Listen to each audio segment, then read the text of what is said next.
This is what it means if they didn't go to the moon, and we're right that they lied about it. It means that the people controlling the government are not the Congress and not the Senate, that the CIA is running the country. And if they lied about the moon landings through their teeth, going to an elaborate scheme to do it, they will lie about anything and everything. Hey friends, thanks so much for tuning in. Join me as we take a walk down occult lane and cover a topic we've not covered very much in the past, and it's the topic of the moon landings. And before we begin, I just want to remind everybody that in 1968, the Club of Rome was formed, and its purpose was to create a crisis that would unite the world and condition us all to the idea of global solutions to local problems. In a document called The First Global Revolution, authored by Alexander King and Bertrand Schneider, on pages 104 and 105, it stated, "In searching for a new enemy to unite us, we came up with the idea that pollution, the threat of global warming, water shortages, famine and the like would fit the bill.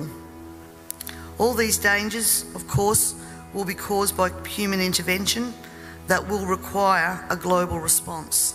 That's the origin of global warming, ladies and gentlemen. And then UNESCO was formed, and its goal is to dumb us all down and make our children global citizens and hardcore humanists, removing God and all conversations about God from the schools. They've lied to us about vaccines, they've lied to us about 9/11, and I think they've probably lied to us about whether we ever really went to the moon. I'm very pleased to welcome Bart Sibrel. He's the producer and director of the 2001 film A Funny Thing Happened on the Way to the Moon. He also produced Astronauts Gone Wild, an investigation into the authenticity of the moon landings. He was a contributor to the Fox special Conspiracy Theory, Did We Really Land on the Moon? You can find him on YouTube as Bart Sibrel and visit his website, sibrel.com. Bart, thanks for joining us. How's it going, Sean? It's going well. I'm really happy to have you on. You know, I watched your film, A Funny Thing Happened on the Way to the Moon, many years ago, and I've watched it again since. I think it is just a fantastic documentary because, you know what? It forces people to use their critical thinking skills. And once you start to do that, you discover sound bites like this one. Let me play this, Bart, just to set the stage for our skeptics out there and the hardcore believers that believe much that they were told as children. This is from NASA's Eugene Kranz, who said they just don't have the telemetry data anymore. I haven't seen anything that indicates the telemetry data is even in existence, and as I said, even if we had it, we don't have the machines to play it back. But your own research has shown the telemetry data is missing. That's right. You know, I'll pause it there. Just explain to me what inspired you way back in 2001, before most any of us had even woken up to the New World Order and to all the lies. I mean, I think the CIA famously, one of the CIA officials famously once said, our mission will be complete once everything Americans believe is a lie. So what inspired you to make the film, A Funny Thing Happened on the Way to the Moon? Well, I grew up as the biggest fan of the moon missions. My father was in the United States Air Force, and as an officer, he received a VIP press package of about 20 9x12 color prints of the first mission to the moon. I was about 4 years old at the time, asleep in bed, and a few weeks later, he got the package of pictures, gave them to me as a cherished present, and I had them on my wall. Every day I saw them, 365 days a year, times 10 years, over 3,600 times I looked at those pictures and believed we went to the moon. And then by the age of 14, 10 years later, I saw a television program with its guest, a gentleman by the name of William Casing, who worked for Rocketdyne. And because he was an editor of interdepartmental memos, he was one of the few people who saw the whole picture of the space program, departmentalization being one of the methods they use for secrecy. He was above that, had high security clearance, and he saw a memo that said the likelihood of going to the moon on the first attempt with 1960s technology and returning the men safely to Earth was about 1 in 10,000. So I, after the program, went to the bedroom wall, and sure enough, I looked at these pictures with new eyes. The important thing is that it caught me as an open-minded 14-year-old. And in order to see the truth, we have to be open-minded. In fact, one of the greatest stumbling blocks to perceiving the truth is our own pride. pride blinds us from seeing the truth. And fortunately, this notion that the moon landings might have been falsified caught me open-mindedly. And I looked at the pictures, and sure enough, there were anomalies in the photographs, which I discuss in A Funny Thing Happened on the Way to the Moon. Then you add another 10 years to that. By the time I was 24, I had become a filmmaker. My job as a filmmaker is to make fake scenes look real. I even got complimented one day by a filmmaker with more experience than me, and he said, "Bart, I love the way you used the sunset out the window." And I said, well, that was actually an electrical light that we had mimicking the sun. So that's how I discerned that the pictures were not real, that they were lit in a television studio, because that's the craft that I worked with. And I can tell you even what kind of lighting they used, that it was not sunlight, it was electrical light, and it was this kind of electrical light. Well, there I am, 24 years old, editing a film one day for the producer of the TV show I'd seen 10 years earlier as a 14-year-old, whose guests said we didn't go to the moon. And I said, "Do you remember the guy who said that?" And he said, "No, I don't remember, but call the San Francisco production office." I called them up, and they said, "Good thing you called today, because we're about to delete all 10-year-old files, and you would have never been able to track down the guy." So I tracked him down, and already then I was thinking, Sean, if they didn't go to the moon, they might have killed this guy and had someone impersonate him so that whistleblowers would come to him and they could take care of that. So I even called him from a payphone across the street just to make sure I was being as cautious as possible. But within a few minutes, he had this great grandfatherly personality that I knew he was genuine.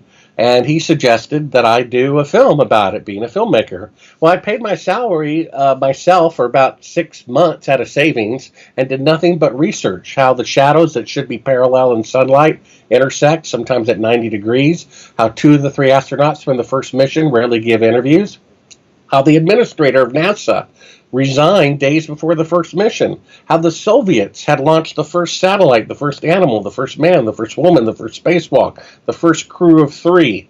All these firsts, 5 times amount of hours in space as the U.S., and they never went to the moon. And I started thinking, maybe the guy's right. I would say at that point, I estimated there was about a 1 out of 4 chance that the moon landings were fake. Seeing how it's the greatest event in history, next to creation and the Messiah coming, I'd say that's a dangerous possibility. Now, I have a relentless personality. I've always liked puzzles. I even drew mazes as a kid. And I said, if they didn't go to the moon, I'm the type of guy who could dig that up because I like puzzles and I'm relentless. So I actually, Sean, turned down the project for fear of my life. I said, if they didn't go to the moon, this could be dangerous, looking into this. And I wanted to have a wife and family someday. And I said, why should I risk my life for someone else's folly years ago? So I actually turned down the project. Then another 5 years go by. I started reading the Bible at the request of a client who said, hey, if you read the Bible, I get this script of yours to a famous filmmaker. I picked up the 1 Year Bible in 1989. And in 5 years, I had read the Bible 5 times. And I still wasn't a Christian, but I at least had a foundation that there is right and wrong, there is light and darkness, and there is a distinction between the two. And that if they didn't go to the moon, I realized, Sean, that would be more profound of an event historically than if they'd actually gone. Let's say they could go, they could put a man on our closest planet, heavenly body to Earth, and come back, or they didn't go.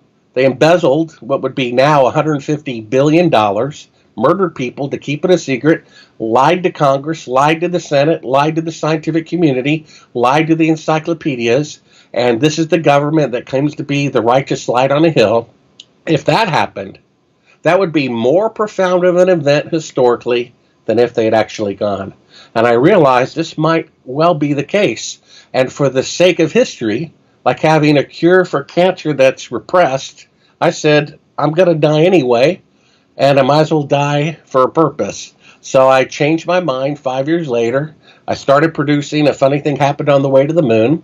We raised about $1 million to produce these films, and the financier of our films is right now a board member of an aerospace company building rockets for NASA, who wishes to remain anonymous. And he knows from an engineering point of view, the the calculators that they had back then, the computer processing power, which is 1/1,000,000th that in all of NASA, that a modern day cell phone could not calculate the trajectories and the synchronizing of the two rockets, mating, lifting off from the moon and mating with the spacecraft allegedly orbiting the moon. Well, and not to mention, let me jump in and say, not to mention the impossibility of real-time communications at a distance of 240,000 miles. I mean, the point is that anybody with a cell phone who's lost signal knows that it would probably be very difficult with late 1960s technology to communicate in real time with a spacecraft 240,000 miles away, Bart. Well, yeah, this investor who has an IQ in the range of Bill Gates and Einstein, who put up $1 million, who's right now building rockets for NASA, okay? He knows from an engineering point of view that they cannot go to the moon today, much less 50 years ago. The reason why they destroyed all the technology and all the blueprints and all the data that would have proved how they did it was to mask the fact that they didn't do it. So they're saying they spent $150 billion to go to the moon, and the rocket specifications to prove how they did it, they deliberately destroyed. The telemetry data to prove where the spacecrafts were, they deliberately destroyed. And all the original photographs and videotapes which would prove it, they deliberately destroyed. The fact that they destroyed it is proof that they didn't go, because if they really went, they would never destroy it. But if they falsified it, and all that data and blueprints could prove the rocket didn't have enough fuel, the computers didn't have enough processing power, or the lunar module didn't have enough batteries, then they would destroy it, which is exactly what they did. Yeah. So the fact that they destroyed all that data. Yeah, it speaks to the cover-up of a crime. I just want to give people sort of my top 5 anomalies that make me believe it's highly unlikely that men were sent to the moon. And in fact, this was a production sold to the American people and sold to the global population as massive propaganda. Here's the first one, the Van Allen radiation belts. And number 2, Bart, landing the lunar module. Someone apparently forgot to create a burn crater underneath the lunar module's 10,000-pound thrust engine, despite the fact that during ground tests there was a real concern for the vehicle falling into the hole the engine created as it descended. Not even one speck of moon dust on the landing pod. As a result, all subsequent flights had to have the same discrepancy, which was explained away by the effect of no atmosphere. And they were never able to land it successfully in tests on Earth.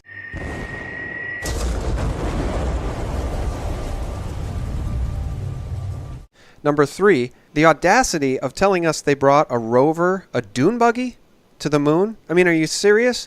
They had this thing down so perfectly well, and it was so easy and so risk-free that they brought the extra added weight of a dune buggy so they could tool around on the moon. It's absolutely preposterous. The cost of the 3 moon rovers in 21st century currency?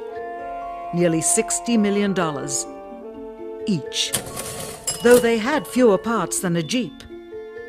Where was all this money going? Number 4, background mountains in many of these pictures are identical, and it's impossible for them to be identical. Here's one with the lunar module. And then here's the same mountain shown with no lunar module. And number 5, the Apollo 11 post-moon landing conference with Buzz Aldrin, Michael Collins, and Neil Armstrong, where it feels a lot more like a funeral than a hero's welcoming of 3 men that just landed on the moon. When you looked up at the sky, could you actually see the stars and the solar corona in spite of the glare? We were never able to see stars from the lunar surface or on the daylight side of the moon by eye without looking through the optics. I don't recall during the period of time that we were photographing the solar corona what stars we could see. I don't remember seeing any. Those are sort of my top 5 anomalies that make me believe that there's more to the story, Bart.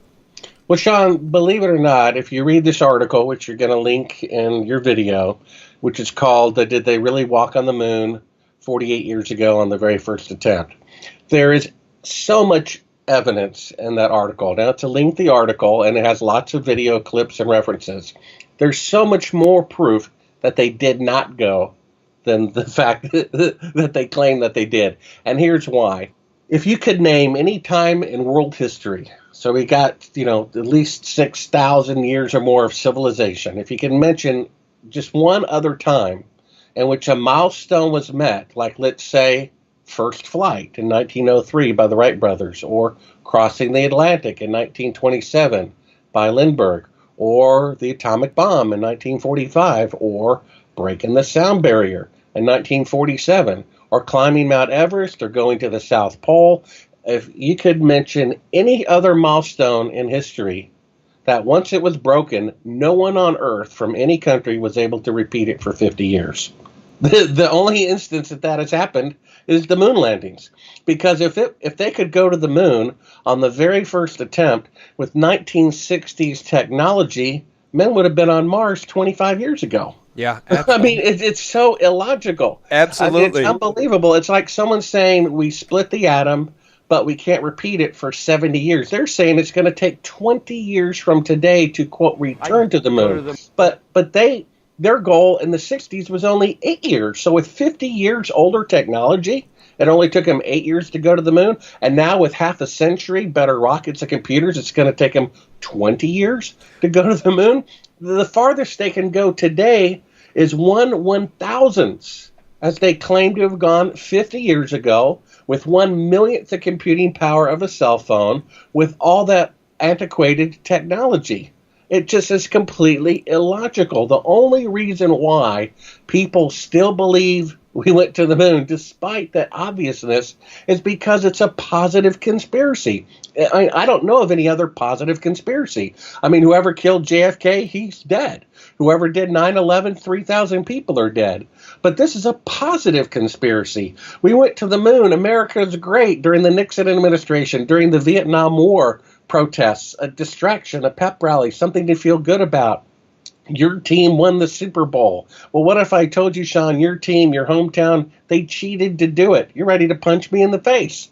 And what if it's true?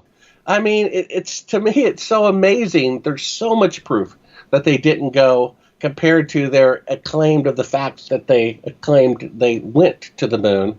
There's really no comparison. Yeah. Well, let me back you up here. You know, cars have gotten more economical and more powerful. You know, certainly better since, the Model T. Same with computers. They've become faster and more powerful and much smaller. We now have iPhones, as you said, in our pockets with more computing power than NASA had to send these astronauts to the moon. And here's NASA's Don Pettit saying, darn it, we'd love to go back to the moon, but we destroyed all the technology that got us there. I'd go to the moon in a nanosecond. The problem is we don't have the technology to do that anymore. We used to, but we destroyed that technology, and it's a painful process to build it back again. We destroyed that technology, Bart. It's a painful process to get it back, doggone it. Oh, shucks. So let's pretend, Sean, that you believe we went to the moon. I'm going to help you win the debate. You tell me one other time in the entire history of the world when a new technology was developed and they deliberately destroyed it. See, then I go, hello? Because it's never happened. There's never been a technology that a breakthrough was made, electricity, or the telephone, or the atomic bomb, or putting a man on the moon. Oh, just that one. There's never been a time when a new technology was deliberately destroyed, except the technology to go to the moon. Because if they kept all the blueprints and all the schematics, you could prove scientifically that it was impossible. We have publications from von Braun himself. He's the guy who designed the rocket. And he said originally it would take 3 rockets, each taller than the Empire State Building, each weighing 800,000 tons to reach to the moon. And the Saturn V only weighed 2,500 tons. Yeah. It's a difference of 30,000%. And then he said you'd have to have a space station built first, ferry all of the extra fuel, and from there go to the moon. And then he said once you landed, you'd have to go into a cave because there would be a 50% chance every 24 hours of a catastrophic failure because of micrometeorites causing catastrophic decompression in the spacecraft or spacesuit. And they're leisurely walking around the moon for days and days, and no one ever had a micrometeorite. I mean, it's absolutely unbelievable that they would bring a car to the moon and drive a distance away that they couldn't walk back in the event there was a failure in the mechanism. I mean, it's so preposterous. But people wanted to believe it. They wanted to believe in technology. They wanted to believe in America's great. And we're trying to take candy away from a baby here, Sean, in order to get people to see the truth. They don't want to give up their candy. I've talked to professors at universities who said if they saw an Apollo astronaut on national TV confess that it was fake, they would still believe that the missions were real. Well, they want to believe it so much. We've been indoctrinated since children with this story. And you're right, it's a positive story. It's a patriotic story, and we want to believe it. But again, as I started this video, as I started this interview, just about everything we've ever been told has been a lie. So, think what it means if they didn't go and lied about it. Let's think about that for a minute. This is what it means if they didn't go to the moon, and we're right that they lied about it. It means our country, the United States of America, that we're genuinely patriotic for, being an honest country, a moral country, that they lied about the greatest accomplishment of mankind. They held ticker tape parades for these people. They gave them congressional medals of honor for lying. It means, because we know Congress and the Senate didn't vote for this, it means that the people controlling the government are not the Congress and not the Senate, that the CIA is running the country. And if they lied about the moon landings right in front of your eyes, through their teeth, going to an elaborate scheme to do it, they will lie about anything and everything. Yeah. And if that's the country that we're a part of, and if that's the country that is leading the world in democracy and freedom, then think what that really means. And people will not accept that. I talked to that professor, and he's like, well, people wouldn't do that. People wouldn't be that corrupt. Hello? We live in a world in which in the last 100 years, more people died killing each other than in the entire history of the world. Genocide, killing millions of people because of their religion, raping babies, stealing, Nobel Prizes through plagiarism. And you think no one would lie about a scientific accomplishment, a bluff and technological poker with the Soviet Union? Well, look, it was also, I think you're hitting the nail on the head with the CIA. You've basically described the shadow government. It's now operating really in full view of everyone who's paying attention. We can see the deep state shadow government and what the CIA has been up to for so very long. These moon landings were also a way to essentially embezzle, hundreds of millions of dollars. And billions. Billions of dollars, in fact. So I think that you're right over the target there. But I want to circle back to Wernher von Braun, and then I want to ask you about how you think they pulled this off.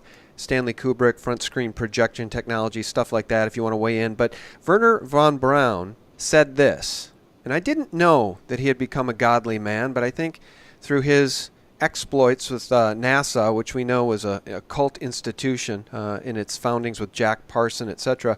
Wernher von Braun said this, quote, "We should remember that science exists only because there are people, and its concepts exist only in the minds of men. Behind these concepts lies the reality, which is being revealed to us, but only by the grace of God." And on his tombstone, as you know, Bart, is Psalms 19:1. And if you look that up, guys, it says, "The heavens declare the glory of God, and the firmament his handiwork." I think that may have been Wernher von Braun's way of saying, we couldn't go to the moon, and we tried really hard. Well, seeing how we both strive to being Christians, and both of our subscribers know that, let me say this very clearly. Believing in God and being saved are two completely different things. The book of James says even the demons believe in God and shudder, and they will not be saved. So if von Braun truly believed in God, he would have confessed on camera before his death that the moon landings were fake. Buzz Aldrin told me face to face he believes in God, but he is not a Christian, and he is not saved, because the Bible says that in order to be saved, you have to renounce sin. And he continually makes his life on the sin of this lie. So believing in God and being right with God are two completely different things. The fact that there's a God is simply there's a fact. So believing in facts doesn't make you saved. Submitting to the facts is what makes you saved. And if Buzz Aldrin or Von Braun truly believed in God, they would go before the public and confess their sin, and through that they would become saved. But they didn't do it yet. Therefore, according to the Bible, not me, they are not saved. They are not right with God. Let me ask you how you think they pulled this off. Where do you think they pulled it off? Do you have any idea? And do you think that Stanley Kubrick's front screen projection was used? I know NASA and Stanley Kubrick had a very cozy relationship when he was making 2001: A Space Odyssey, and he had access to technology and cameras from NASA that nobody else on the planet had access to. I think that's a very, very interesting part of the story. What's your thought on how they pulled this off? Well, actually, his relationship with the U.S. government and the military began long before that. It was actually during the making of the film Dr. Strangelove, where he got basically the technology of the B-52, put that in the background, and from then on, of course, the kind of the black humor, dark humor of the film was kind of very attractive and appealing to intellectuals in the military as well. So the military loved Dr. Strangelove. They thought it was a brilliant film. He got access to, at that time, pretty secretive equipment, photographed it in the film, and got away with it. And of course, 2001, produced in 1966, 67, 68, was about going to the moon. And seeing how the moon missions were fake, that means someone was in charge of the fake photography. They could either hire the general of the media department at the Pentagon and have great security and amateur results, or they could hire the best filmmaker on the planet and worry about security later. Well, that's had to have been their choice for that short-term benefit. Sure enough, Kubrick was already in with the military through Dr. Strangelove. He was producing a film about going to the moon.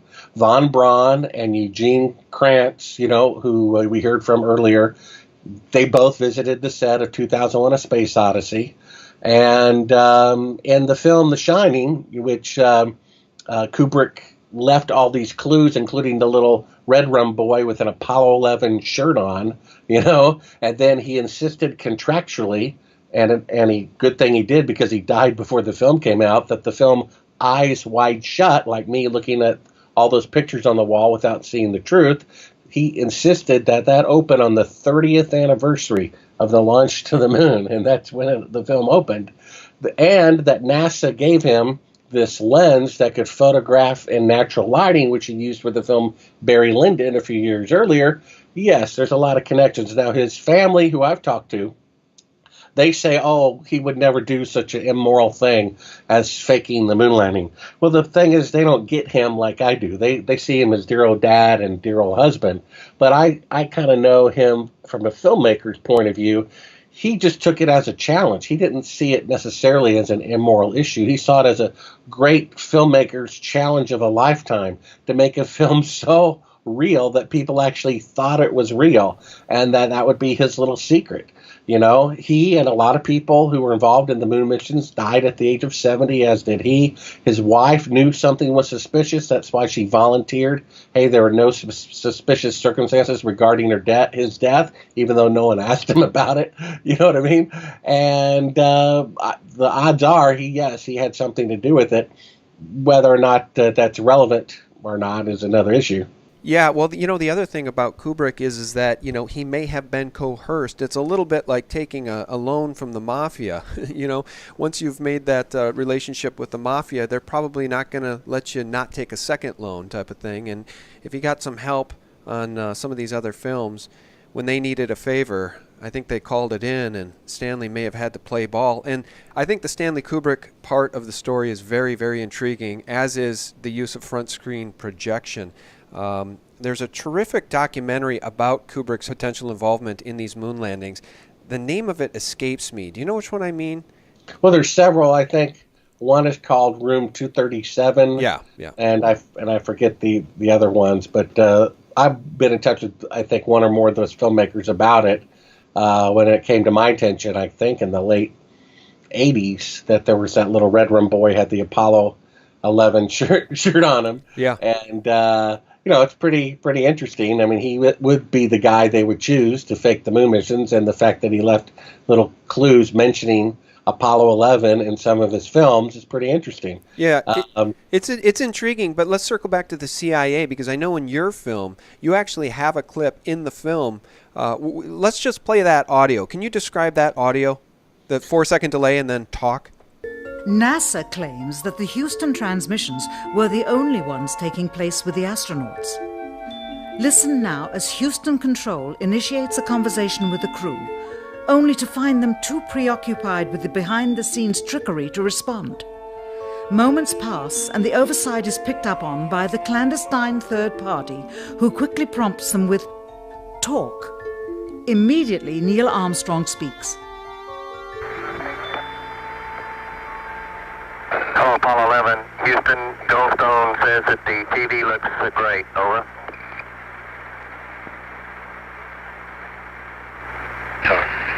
Okay, Roger. We're dropping in on Earth. Again, the illusion they are attempting to create is the Earth at a distance to demonstrate their far journey from it. Yeah, so I get back to, so after my hiatus of turning down the project and then reading the Bible and realizing that I'm going to die anyway, I might as well go out in a blaze of glory fighting for the truth, I changed my mind, decided to produce the film, A Funny Thing Happened on the Way to the Moon, raised about $1 million for the series of films, and about 3.5 years into this 5-year project, I again thought there was at least a 1 out of 4 chance that the moon missions were fake, but I was still trying to be open-minded and give them the benefit of the doubt. Then about 3.5 years into this 5-year project, I pop in a tape and it says on the screen, "Do not show to the public." An old reel received by mistake. It contains the raw or unedited footage of the crew of Apollo 11, Michael Collins, Edwin Aldrin Jr., and Neil Armstrong, staging part of their mission for nearly an hour in living color, with exceptionally clear behind-the-scenes audio of conversations discussing the techniques used to achieve a disingenuous picture depicting the Earth at a distance. So for detractors of the film who say this footage is readily available, all you got to do is see the beginning of the head of the reel. It says, "Do not show to the public." So for having that on the head of the reel and claiming it's widely available, it's a pretty big contradiction. It's amazing when people lie to prove their points, then their points are lies. You know what I mean? Well, that's what Snopes does full time. That's all Snopes is it's to discredit viable and intelligent conspiracy theories. And in fact, many of them are just wide openly well-known conspiracies. They're not even theories anymore, like the whole 9/11 false flag event. I mean, but leave it to Snopes and these people to try to debunk everything. So, but that piece of footage, how did you get that footage? That just magically was mailed to you? Well, Bill Casing thinks someone sent it to me deliberately. I can tell you that what was on the label of the tape and what was in the content of the tape were two different things. Most reporters were satisfied with their pre-edited compilation reels. So when the event happened and in all the subsequent anniversaries where they show a few seconds of the mission, they only looked at the first few tapes that came out of NASA's press office and were satisfied. I asked for everything, every picture, every video, every film footage, everything from just the first mission. I figured if they faked it, they're more likely to have made a mistake the first time they faked it. Well, after 20 or 30 of these reels being basically the same thing over and over again, I kind of got tired of looking at them. And when I was editing the film, not with nonlinear equipment, I had kind of postponed the first part of the film where I wanted the countdown in real time. And I always had clips of it going from a minute to 30 seconds to 10 seconds, but nothing a minute all the way down, which I thought would be kind of dramatic.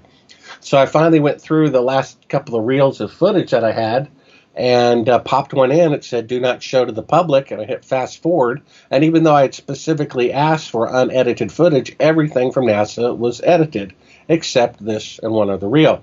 And so I've seen this shot of like a black TV screen with a little blue tennis ball sized Earth in the middle of it for 10 minutes, 20 minutes, 30 minutes, 40 minutes, kind of wiggling around and thinking, oh, this is unedited footage. This should be pretty good.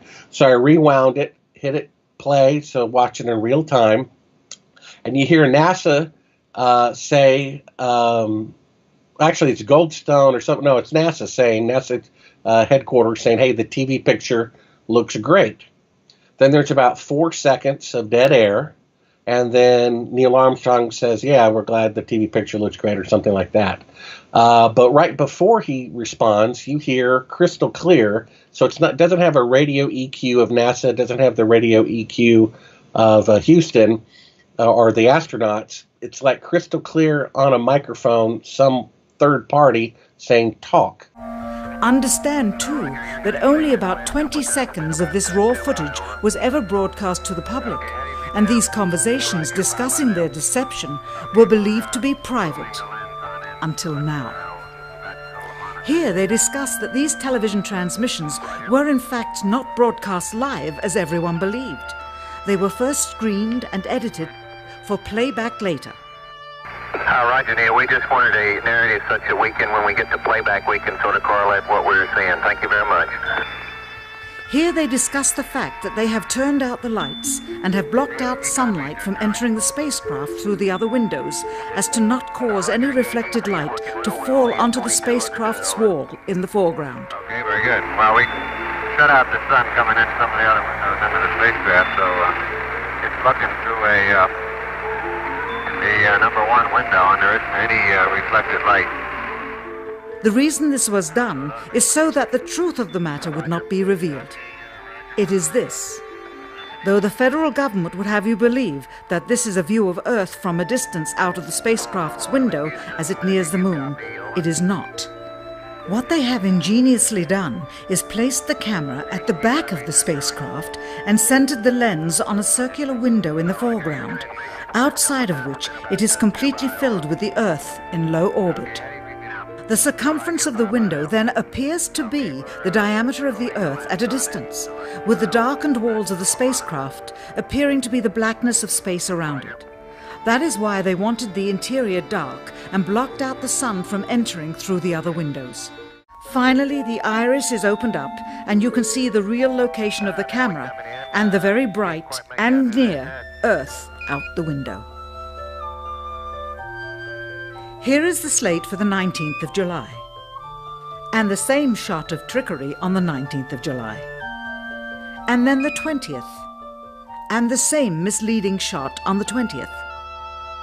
Later that evening, they were said to be walking on the moon.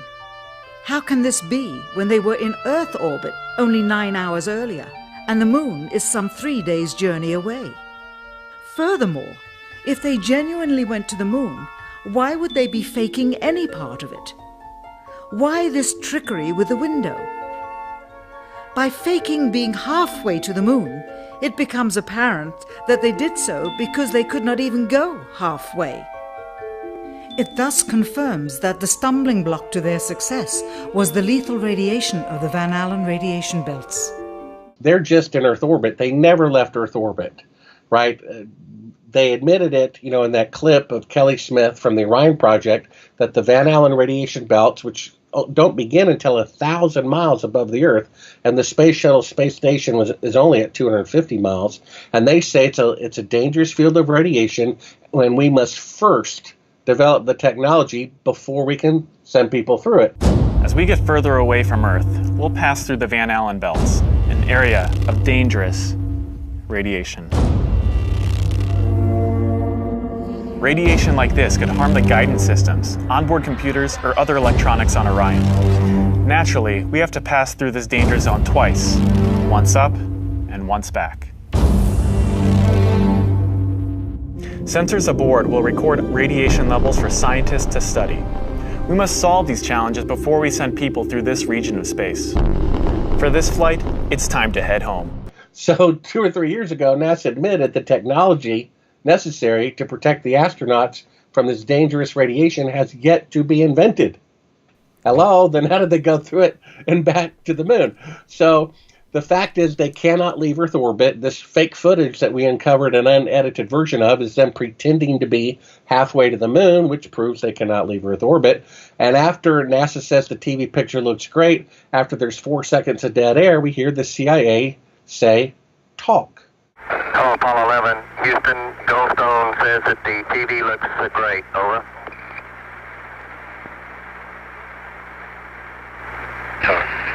Okay, Roger. We're in on Earth. And then Neil Armstrong starts speaking. Well, he could have heard them right away because he's only like 200 miles above the Earth.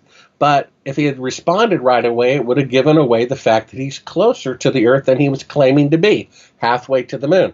So it takes about 2 seconds for the radio signal to go out, about 2 seconds to come back. So he had a secret earpiece in, like a news broadcaster.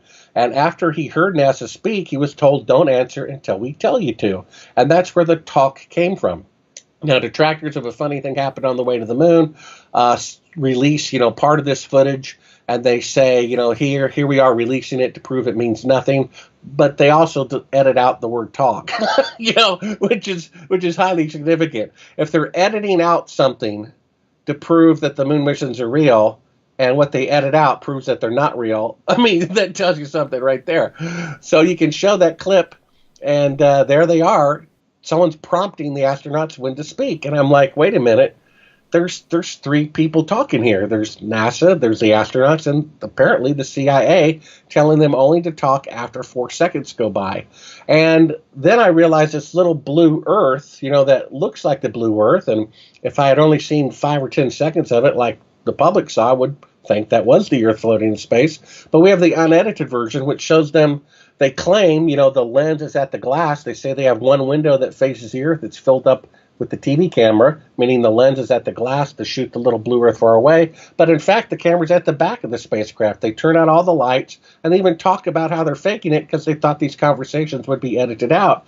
And then several feet in front of the camera, in the dark spacecraft, is a circular window outside of which it's filled with the Earth in low orbit. So you're seeing a portion of the Earth outside of the window. They even insert a little crescent piece of black material into the window to make it look like the Terminator line. And it looks really convincing if they show you the best 5 or 10 seconds.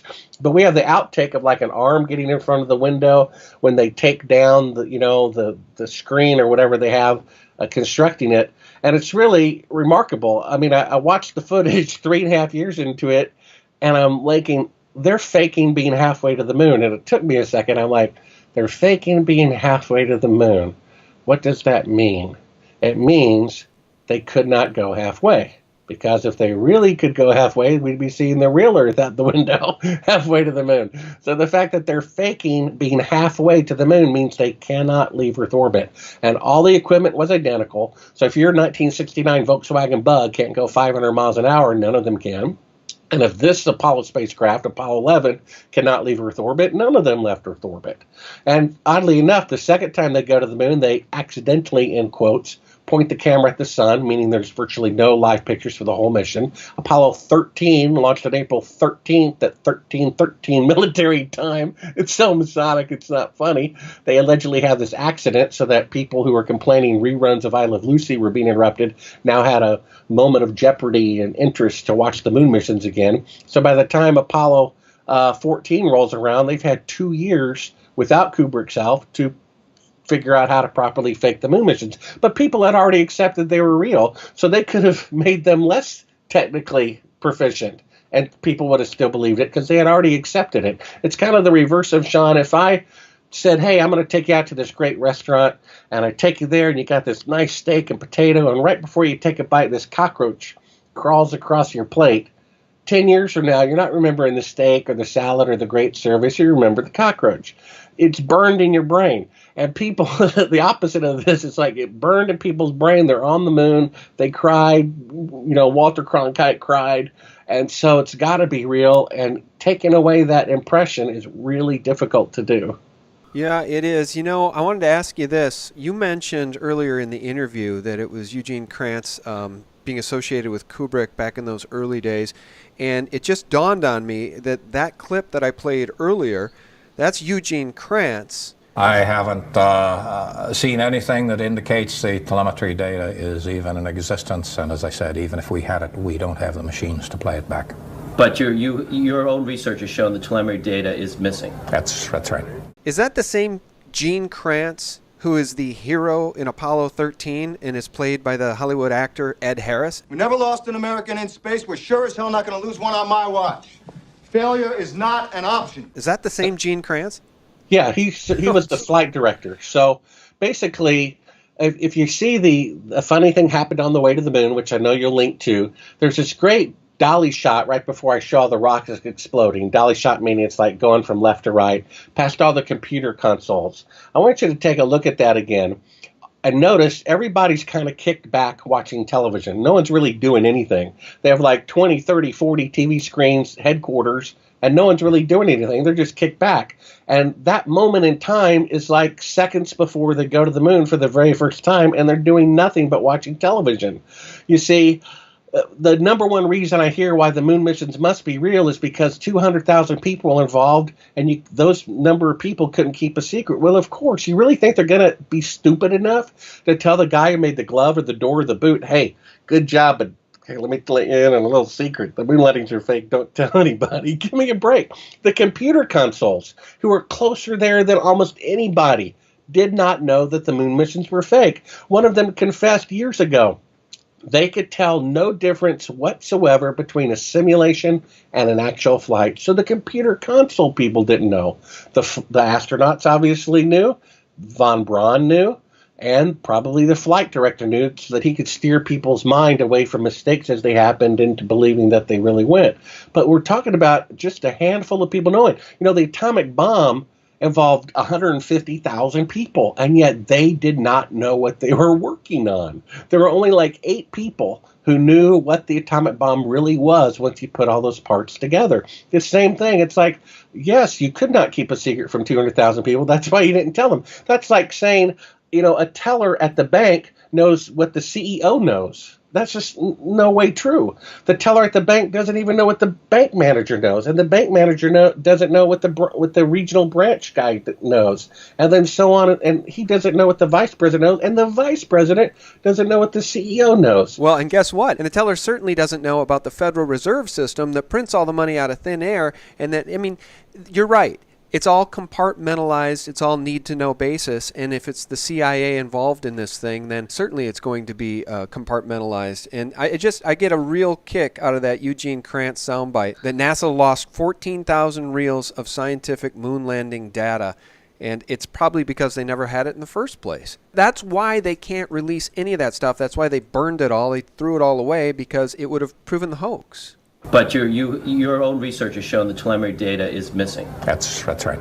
Well, yeah, the State Department, by the way, going back to Von Braun, the State Department said, had Von Braun not died when he did, like in 1975, he was weeks away from being indicted as a war criminal, you know, and for contributing to the genocide of thousands of slave laborers working on the V-1 and V-2 rocket during the war.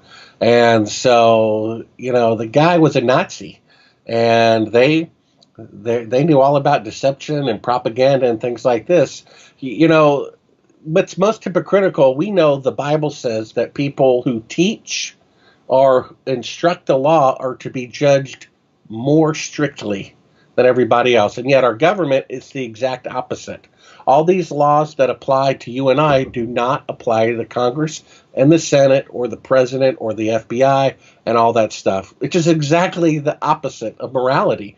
And so you have all these organizations that write laws. For example, after World War II, they said, okay, now propaganda, government-issued propaganda, they wrote a law. They said it's illegal for the press, the media, or the CIA or anyone to publish propaganda. What do you think the moon landing was? That was nothing but propaganda. Then you had in the late 1950s the quiz show scandal, where Time magazine had on its cover the smartest man in America, who was smart because he got the answers in advance. So to prevent that from happening again, Congress wrote a law. You cannot use television to deceive people. Of course, that does not apply to the government who uses television to deceive people through the moon landings. I mean, the moon landings have to be real, because if they're not real, it means our country is so corrupt, it's mind-boggling. And that's why people still believe it's real, because they don't want to face the reality that our government is totally corrupt, totally immoral, total liars, and embezzlers of money, murderers of people. The original founding document that we each have the right to life, liberty, the pursuit of happiness, according to Gus Grissom's own son, who's a 747 pilot. His father was murdered in the Apollo 1 rocket because he was not playing ball with NASA. He, in my mind, was not going to go along with faking the moon mission, so they took him out. So we have a government that takes away your right to life. Isn't that amazing? The government that our founding fathers said we have the right to life, they took it away. We have a government supposed to be of the people. Well, heck, the Congress and the Senate didn't even vote to fake the moon landing. That was done for us by the CIA. So it's a government of the CIA, of the obscure 1/1000th of 1% minority. So we don't have a government of the people anymore. It's mind-boggling, because if the moon missions are fake, that's what all of this means. It means we have a shadow government, that it's not a government of the people, that the government is taking away individual targeted assassinations of people who do not cooperate with the immoral behavior. That's what all of that means if the moon landings are fake. And yes, indeed, they are fake, and that means all the rest is true. Yeah, and you mentioned the propaganda against the people. I think it was the Smith-Mundt Act that was passed in the 70s to prevent the government from propagandizing to people in the domestic United States. And it was repealed in 2013, allowing the State Department and the government to deliberately propagandize, that means lie, folks, to the people. That's the nature of what we're up against. And you know what? I think you start your film, don't you? You start A Funny Thing Happened on the Way to the Moon with Matthew 10:26. And no, it's nothing is hidden that will not be made manifest, right? That's right. For the time is coming when everything that is covered will be revealed, and all that's secret will be made known to all. And I feel like we are hitting that tipping point with the deep state and the shadow government being laid bare, with this bogus Russia meddling in our elections nonsense and the witch hunt out for President Trump. I feel like it's all being laid bare. You know, I think as we wrap this up, I just want to mention this too. We didn't get into SpaceX. We really don't have time, but I'll just leave folks with this. Elon Musk launching a roadster into space. You know what, guys? It just seems, again, to me like propaganda. And I'm not saying it didn't happen, but I will show this video glitch. Oops.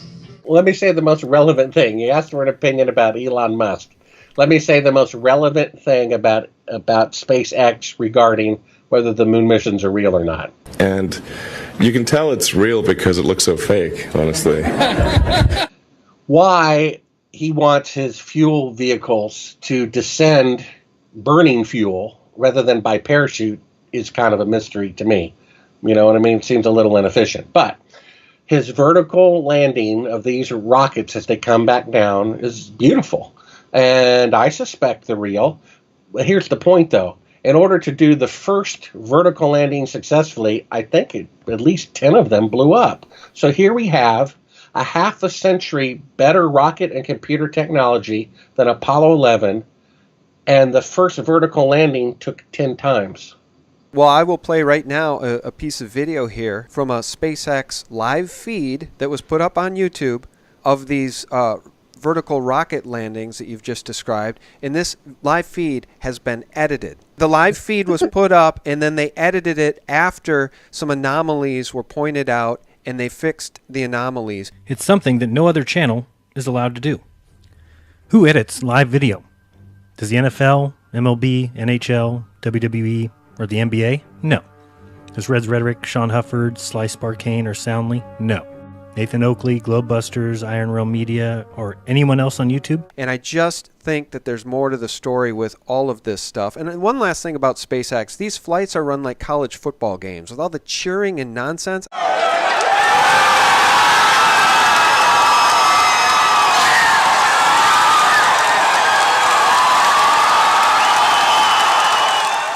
There's something strange going on with SpaceX. I mean, a Boeing 777 is flown with more professionalism than these space flights, which are, every time you watch a live one, it's like a college football game with these kids cheering.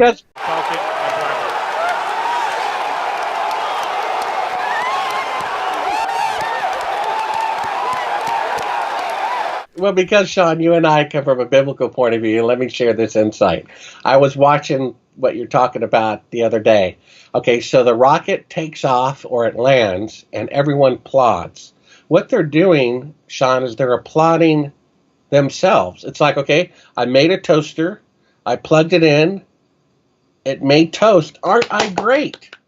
Yeah, but it feels... It's applauding yourself. Oh, agreed, but it feels like so much propaganda because, again... we know applauding yourself is dangerous. Yeah, but who are all these SpaceX people that just have the time to just stand around and celebrate like a big party? Like, again, the flight controls on the deck, on the flight deck of a 777 are much more buckled down, as is the flight control tower. Right? You can't be cheering and having a grand old party every time a 777 takes off or lands. Look, I've been on airplanes with pilots. It's extremely professional. That's not what's happening at SpaceX. So again, they got caught editing a live feed that had been posted to YouTube and then changed later to alter these anomalies. They showed 2 rockets coming down the vertical landings.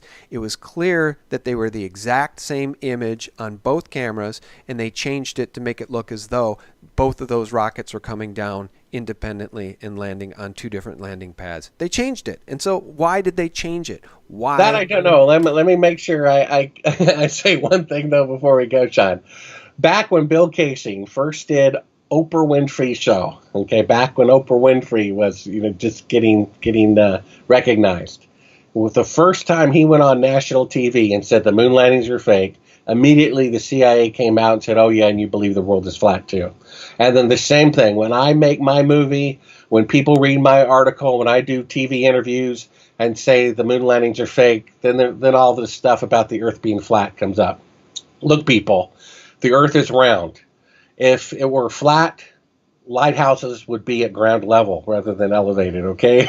I don't know why you would think. A bubble always forms a sphere, and planets as they form in the antimatter space with pressure around them always form a sphere for the same reason. Same way a bubble under the water always forms a sphere.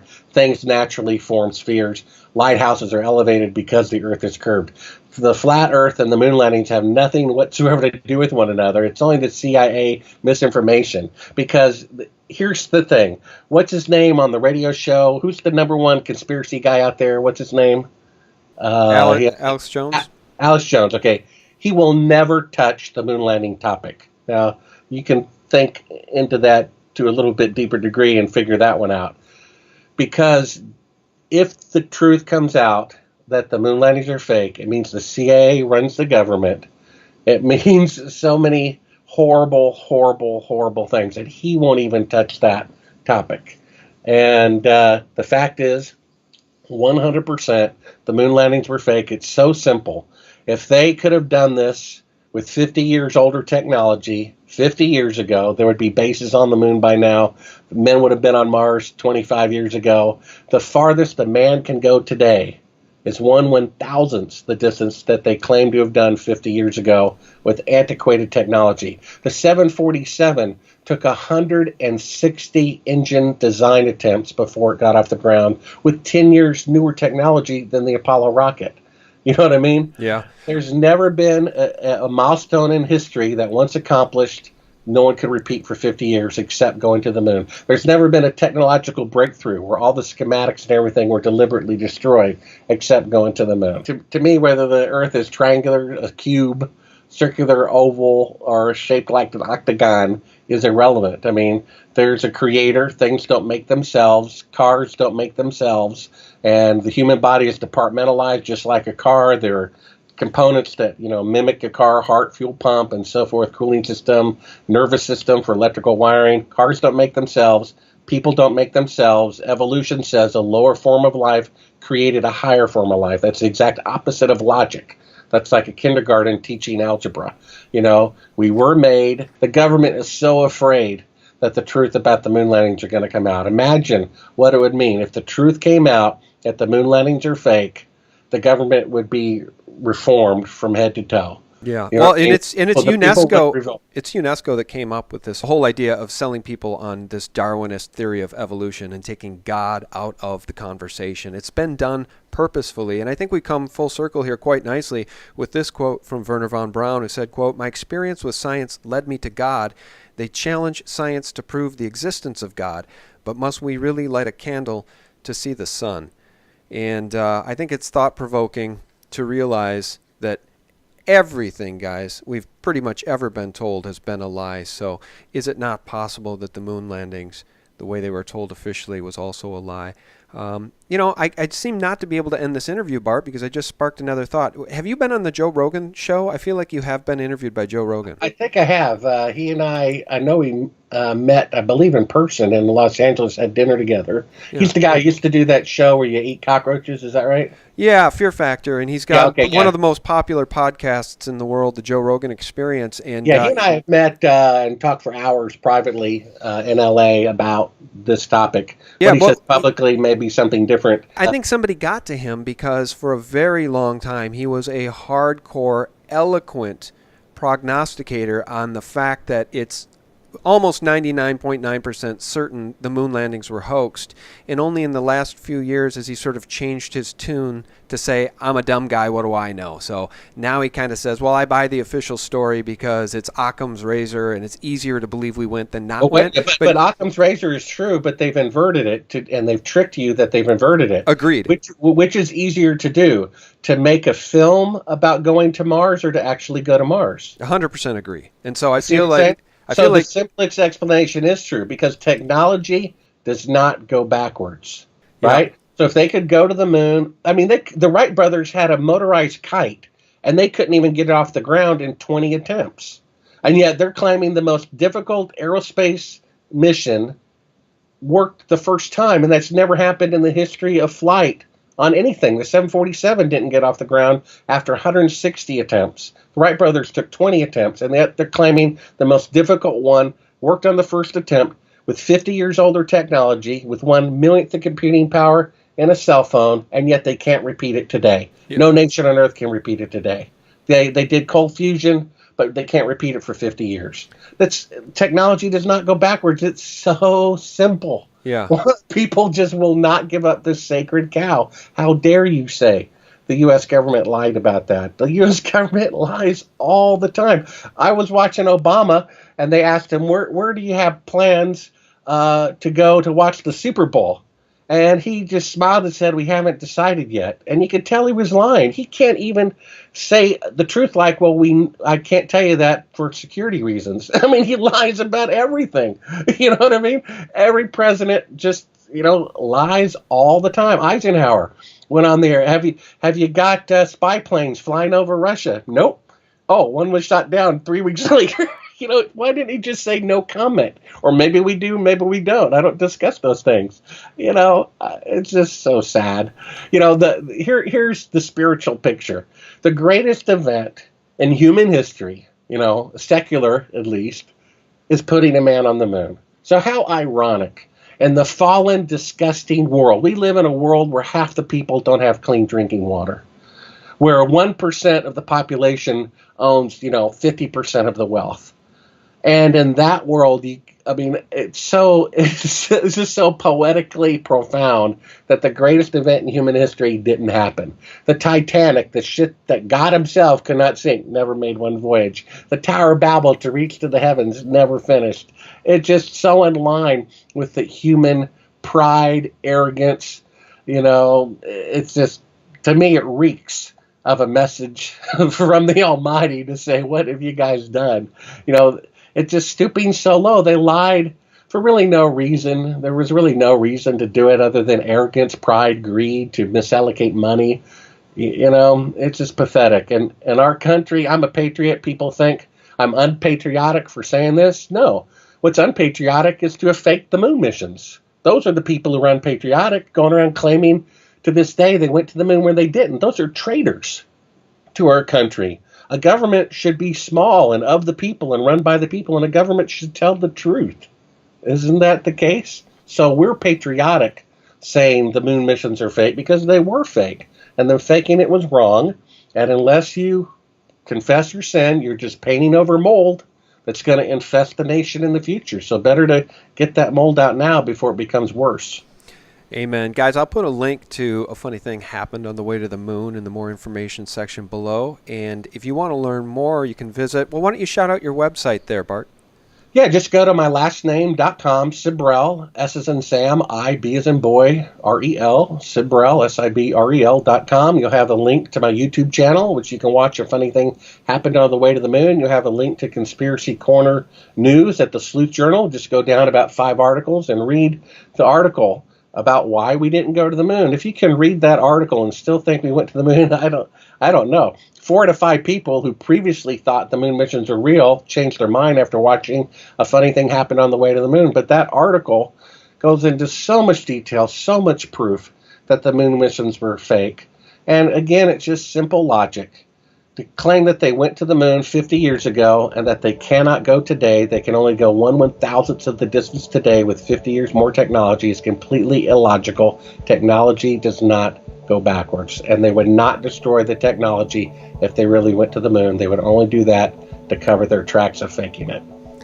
The heavens declare the glory of God, and the firmament his handiwork. Guys, our guest has been Bart Sibrel. Bart, thanks so much for your time. I really do appreciate it. Sean, if I could throw in one more scripture, it says, have nothing to do with the fruitless leads of darkness, but rather expose them. Amen.